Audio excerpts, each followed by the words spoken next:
All right, so we're back with another one. This gentleman is talking about his Pixel 6 Pro experience.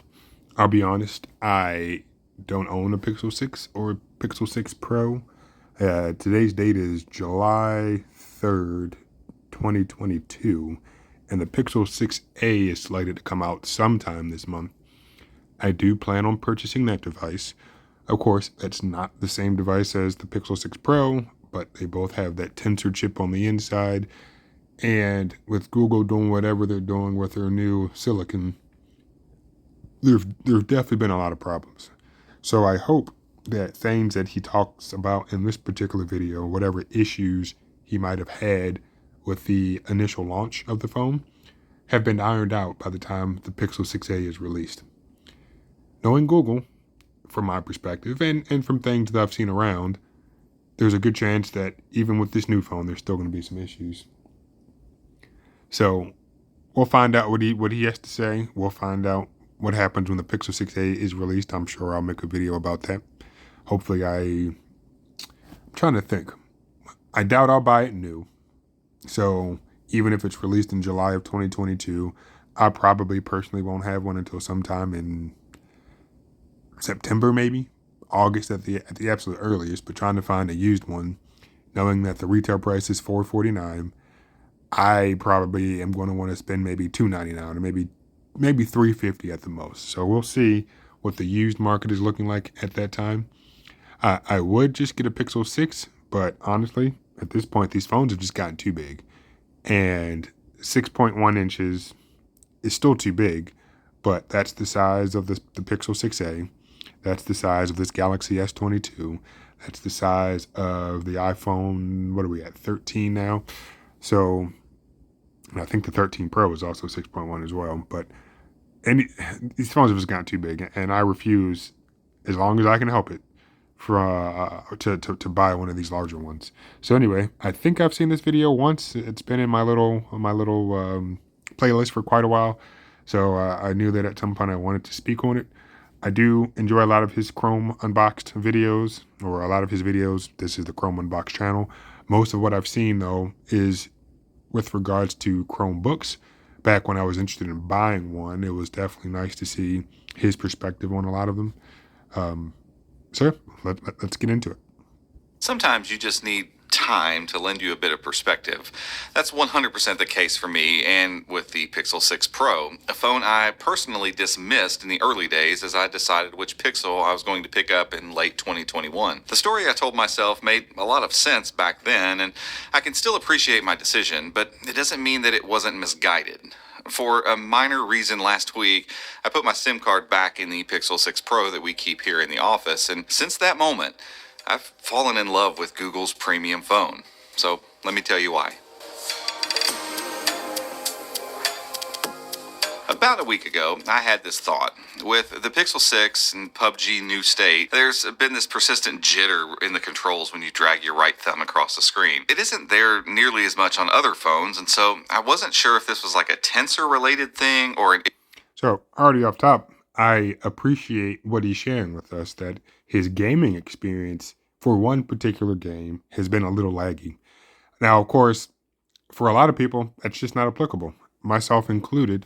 I don't game that much, and I definitely don't really game on a phone. I should probably try. It seems like it's a pretty popular thing, and for as powerful as a lot of these phones have gotten, I know I should try. So definitely, I don't know if he did a review of the Pixel 6 Pro.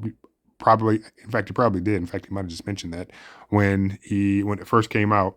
But yeah, the beautiful thing about these reviews are sometimes it is just straight benchmark, and then it's okay. Well, I ran a video test for this long, and let's do the battery test where we just keep the screen on doing random things, and of course the battery test that the manufacturers mentioned. I mean, there's just so much information out there that as a consumer, you do have a plethora of choices to choose from. One, in terms of physical devices, but then also from reviewers who have put these phones through their specific test. So for myself, PUBG doesn't really matter, but clearly there have been other people who have experienced issues with it, and he's just sharing his opinions on it. So I'm going to see if I can, in fact, let me do that. This is going to be a first for me. I'm going to take notes of what he's saying so that way at the end of the video, I can see how many of those things are even applicable to me. So let me create a new one. So I don't even know what does PUBG stand for. I mean, I used to know what it stood for. I don't know anymore. So, all right. So PUBG is the first thing that he's had an issue with, which I will never discredit. Well, no, I'm not going to say I'll never, but uh, I was going to say I will never discredit a reviewer or an individual for a good or bad experience they've had with a particular device. But all I'm saying is, for me at least, how applicable are the issues he's experienced with his Pixel 6 Pro? And again, as I mentioned at the beginning of the video, I wouldn't even consider buying this phone for myself just because it's too big. The Pixel 6 is already too big, and the Pro is even larger. Issue with the actual touch sensor on the Pixel 6. So I figured one way to check was by trying this game on a Pixel 6 Pro, since it clearly has a higher end screen and just maybe a higher touch sampling rate. Now, it wasn't the perfect experiment, but the jitter was far less noticeable. And actually, I stand corrected. So it sounds like he was having that issue on another phone, and then he's bringing it over to the Pixel 6 Pro. So disregard everything that I just mentioned, but the fact still remains the same. That for me, it doesn't really matter. The gaming experience. And again, I'd attribute that to the superior screen on the Pixel 6 Pro versus the Pixel 6. And perhaps there's some tensor related issues too, but none of that's really the point. What is the point here is I needed to test something on the Pixel 6 Pro, and after I used it for just a few minutes, my interest was all of a sudden rekindled. And while I didn't fully resolve my initial issue with the Pixel 6, it did put the Pixel 6 Pro in my hand. Okay, and see, I should have been paying attention. Should have been really listening to what he was saying, but he was having issues with PUBG on the Pixel 6, so he decided to give it a try on the Pixel 6 Pro. And everything that I've said, though, with regards to why I'm not buying the Pixel 6 Pro, carries right on over to the Pixel 6. It's too big of a phone. And then even, not that it's a reason I wouldn't buy it, but it's something that wouldn't be applicable to me, is the whole gaming experience. Since I don't game, I don't think I ever would have experienced that issue. But yeah, I definitely need to pay attention. I'll be honest, I just woke up from a nap, so I'm still a little out of it. I'm slowly waking up, but let's continue. For an extended period, and it completely changed my mind on Google's flagship phone. First and foremost, I immediately noticed a difference in the feel of the device in my hand. While my Pixel 6 is nice to hold and it feels more like the Pixel aesthetic of old that I'm more used to, there's no doubt the Pixel 6 Pro is nicer in every way. It looks more premium, it feels more premium, and with a better case on it, I'm not really too bothered by the curved edges of the display anymore like I... And see, one, he said a lot of subjective things right there. It's a better phone in every way. Feels more premium, so forth and so forth. And as a consumer, it's very important for you to know, what are you looking for. The unfortunate reality of the situation is that we're frequently forced into buying specific things. But one thing that I personally can't stand, and in fact I'll name two I can think of right now, are one, those curved edge phones where the screen kind of bleeds to the side. I don't like that. In fact, I don't even know if I've ever owned a phone. So I'm making a decision prior to true exposure. I played with them plenty of times at the store when they have them on display. But in my opinion, just having a perfectly flat display is perfect. It's there's no reason for that bleeding edge. And even he kind of hinted at that. Well, it's okay, but then if I put the right case on it, then it's better. So it's like, well, it sounds like you don't really like it, but you're willing to deal with it. The other thing that I don't like in terms of the whole premium aesthetic and the premium feel that a lot of people probably do are glass backs. I get the core concept of it and how, yes, it feels better than plastic. But one, a lot of people are putting cases on the back of their phone anyway. So whether it's glass or metal, it shouldn't matter. And you might say that to me like, oh, well, if you're putting a case on the back of it, does it really matter? The answer is yes, because if it weren't glass or if it weren't glass or metal, and I might have said metal, but I might have said plastic before. So just to recap, I don't like glass and I don't like metal backs. Plastic, in my opinion, is the way to go. And of course, you're saying, oh, well, if you put a case on the back on your phone anyway, why does it matter if it's glass or metal? Well, to be honest with you, if it weren't one of those materials and it were actually just plastic, I might not feel the need to put a case on the back of the phone. I don't like how slick and how smooth it is. And for me, because it's something that has high use and it's extremely fragile, the need to have now a second breakable side is just completely unnecessary. And I am more than happy to sacrifice wireless charging in order to have a phone where I don't have to worry about the back cracking in addition to the screen cracking. Also, metal is cold and can be pretty slick too. I know I could put a case on the phone. I know I could put a skin on the phone or whatever. But personally, if phones were just plastic and of course smaller, I know that's probably one of the bigger things because just the feel of it in the hand. But plastic and smaller, I think I would thoroughly enjoy holding a lot of these phones in my hand without the need or the desire to want to put a case on it.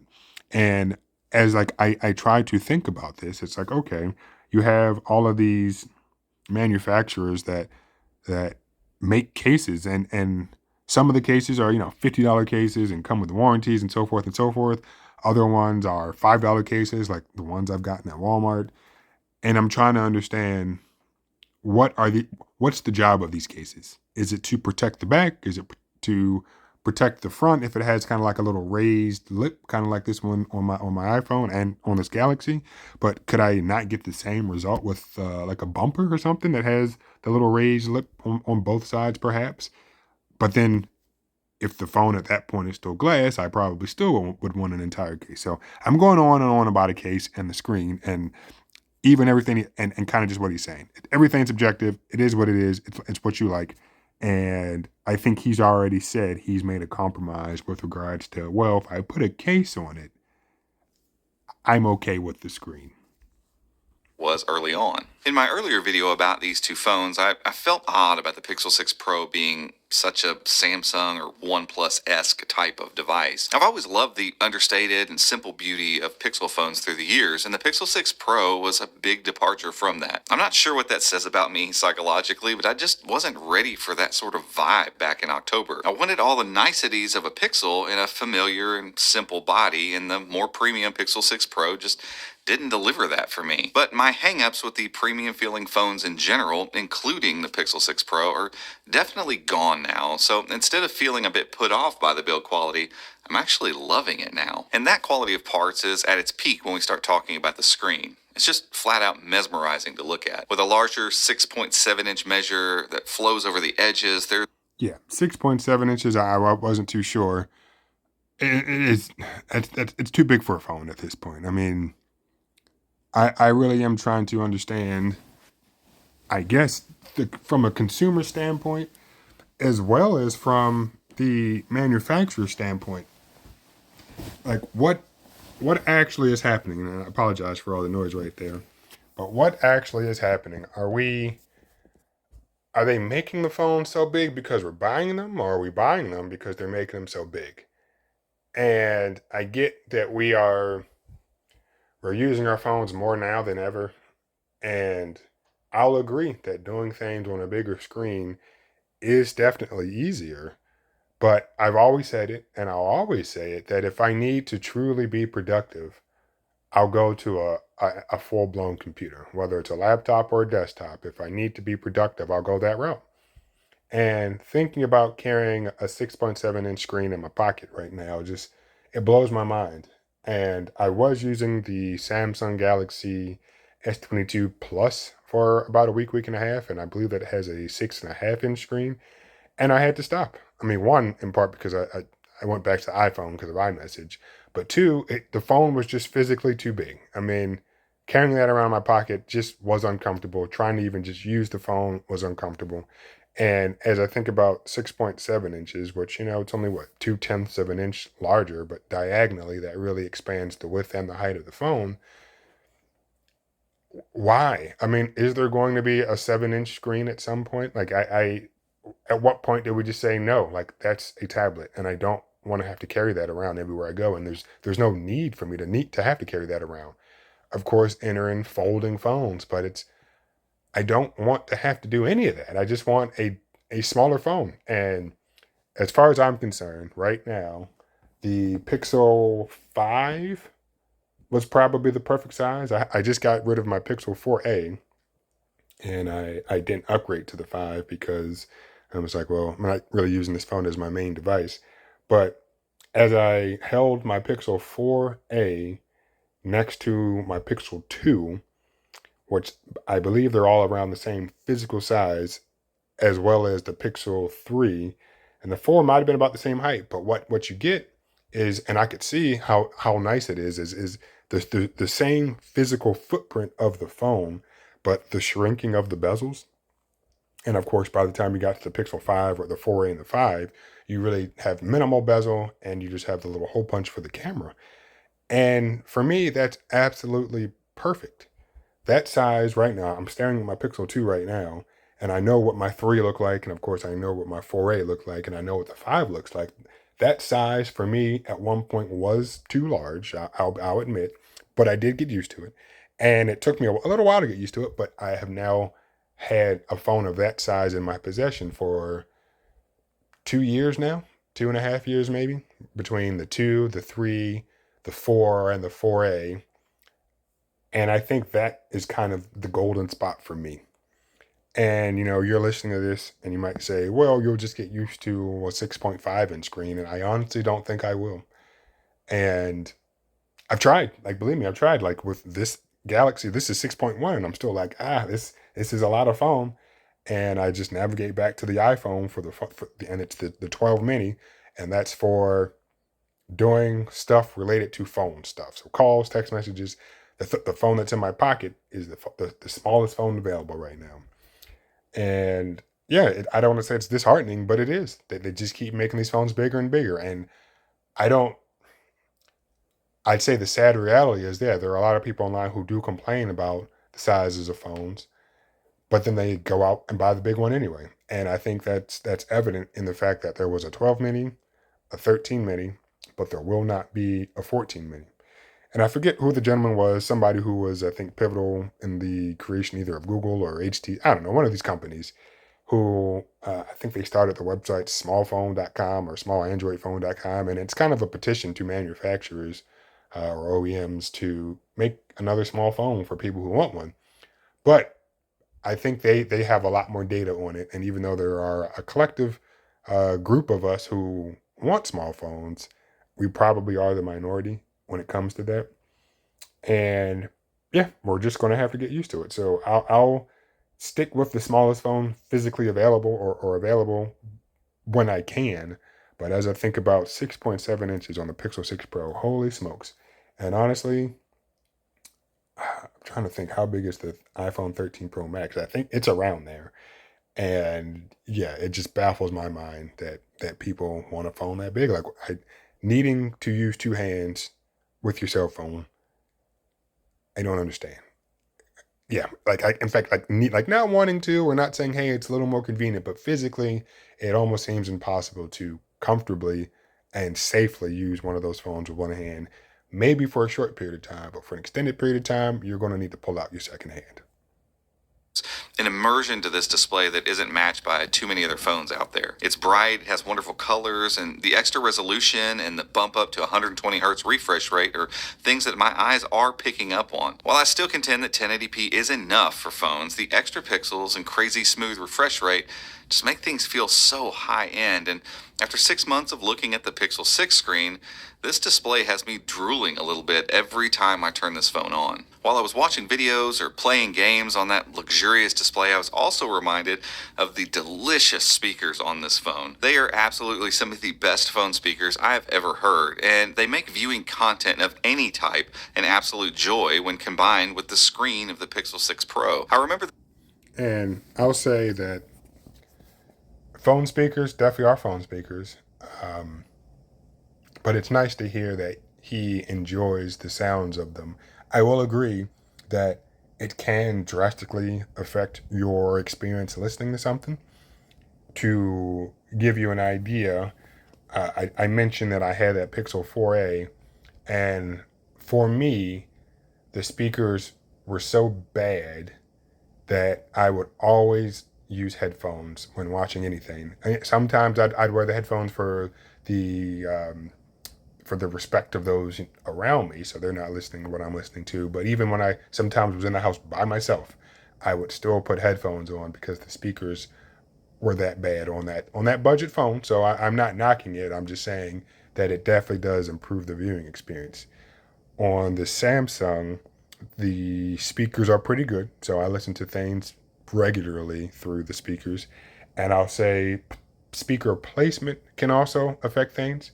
My Sony Xperia 5 Mark III has front-facing speakers. So having the audio actually come out towards you as opposed to one coming towards you and one downward facing speaker also makes a difference. I get that a lot of phones now don't have the real estate when it comes to their screen and the ability to put speakers in the front and on the top and the bottom front portion of the screen because they're trying to minimize bezels. But Sony definitely has said, yeah, we're good with that.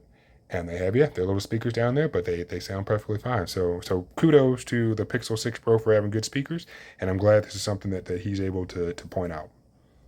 Speakers being good. I just forgot they were this good. Another thing I forgot about and swiftly recalled was the haptic feedback on this phone. It is intense, but it's also tight and controlled. It makes things like typing or catching notifications that much better.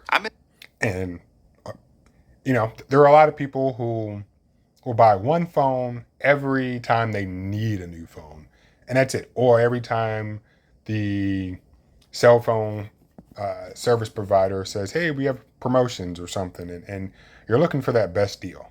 Where there are a lot of us who buy several phones a year, and usually, well, of course, not through the carrier, through either the manufacturer themselves or through third-party sites, new or used. And haptic feedback is something that I used to laugh at because I said it's just the phone vibration motor. How important could it be? And for those of you listening to this who had flip phones and just the standard cell phone, who the only purpose of it was to make calls and send text messages, I feel like you might agree that as long as you could feel it in your pocket, you really didn't care. And as things progressed, and I remember listening to one of the iPhone keynotes or Apple's keynotes, and they were mentioning the iPhone, and they talked about the amount of R&D that went into their haptic engine. At first, I thought it was an absolute joke. I couldn't believe that they would spend so much money on something like that. I thought that just a standard vibration motor was fine, and that's all that you needed. But as things progressed and I started appreciating it, I said, you know what? This is actually pretty cool. And I hate to keep ragging on that Pixel 4a, but again, it was a budget phone, so I'll have to preface it with that. But not only were the speakers bad on it, the haptic feedback on it was terrible. I used to purposely turn off vibration. I mean, with all phones, I'll turn off haptic feedback when I'm typing. That's just too much vibration. But when it came to the phone ringing and receiving notifications, I would turn the haptic feedback off for that and just rely on my Fitbit that I was using at the time to notify me so I could feel it. Because I would also turn the volume down. So it was, if my watch was vibrating, I knew I got a message or a phone call. But the haptics on that Pixel 4a were that bad. And I think that's really when I started appreciating a good haptic engine or a haptic motor or whatever you want to call it, depending on whose device you're talking about. So it's good to hear that the Pixel's haptics are good. I definitely have heard that in other videos, again, because I don't own one, but I have heard there have been some issues. I think one of the software updates might have fixed those issues. I don't know if this gentleman has had any issues with his. I hope that when the Pixel 6a is released, because it's their more price conscious device, I hope that that phone doesn't have any haptic issues. I'd assume that whatever type of haptic engine or motor that's in these more expensive phones will make it down to the 6a, mainly because the tensor chip is going to be in it, and I feel like that would be the thing that would cause, or that would have been the thing that they would say, hey, we're going to cut cost on this. I hope they don't cut cost on the haptics, because the haptics on the iPhone are great. The haptics on the Apple Watch are great. Shoot, the haptics on this Samsung Galaxy S22 are great. So, yeah, I too have grown to appreciate some good haptics. This alerts a lot on my Pixel 6, but I've had no issues like that since switching over to the Pixel 6 Pro. And I absolutely love typing on a device that have haptics this good. It's just a pleasure. And then there are the cameras. The addition of the telephoto lens came into play immediately for me over the weekend on a trip to Churchill Downs as we were getting photos of the kids. That's just a trick I can't use on the Pixel 6 no matter how hard I try. And the 4x telephoto lens the Pixel 6 Pro has is just as crisp and colorful as the main shooter, so I don't have to worry with degraded photos when I need to get in a little bit closer. Additionally, I forgot how much better the Selfie Cam is on this phone versus the Pixel 6. Colors are better. So, I definitely am not the person to talk about camera quality. I used to be, I feel, because I used to take pictures of not me, but other things. And the one thing that I really enjoyed about the Pixel was how good the software was and I guess their post processing or whatever the terminology are. But the Pixel camera definitely used to be ahead of everything. And as time has gone on, software's got better. Other companies have figured it out. I don't buy a Pixel at this point because of the camera. I buy the Pixel because of the device support. But it's good to see that he is experiencing still the good quality that one would expect from a Pixel phone when it comes to the cameras. The image is sharper, the view is wider, and the overall experience of using it is just better. Again, this is one of those concessions I was okay making back in October, but I've really enjoyed having a better front-facing camera this past week. Finally, I've noticed what feels like better perceived performance in the Pixel 6 Pro. The only difference in the two devices is 8 gigs of RAM in the Pixel 6 versus the 12 in the Pro, and I've long advocated that 8 gigs of RAM is plenty, and I still kind of lean in that direction, but there is definitely a difference in performance with the Pixel 6 Pro. Perhaps it's a combo of all these premium pieces coming together and making me think that everything's better or faster, or maybe it's just the word.